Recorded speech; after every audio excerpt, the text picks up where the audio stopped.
সহসা মানুষ এই ভোগ থেকে আর কামনার ভারী বাতাস থেকে মুক্ত হতে পারে না। নিজ শক্তি নিজ সাধনায় তা সম্ভব নয়। ছোট্ট একটা দৃষ্টান্ত দিলে আমরা একটু অনুভব করতে পারব। মহা দুর্জয়, শক্তিশালী, মহাপ্রভাবশালী কাম, যাকে আমরা প্রাকৃত মদন বলি, এই মদন বা কাম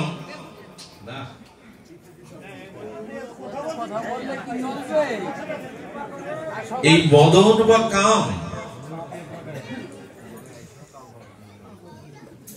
এই মদন কাম অঙ্গুলি উত্তোলন করে আস্ফালন করে বলছে, আমি প্রতিটি কীট পতঙ্গকে পরাজয় করেছি, আমার প্রভাবে প্রতিটি কীট পতঙ্গ পরাজিত।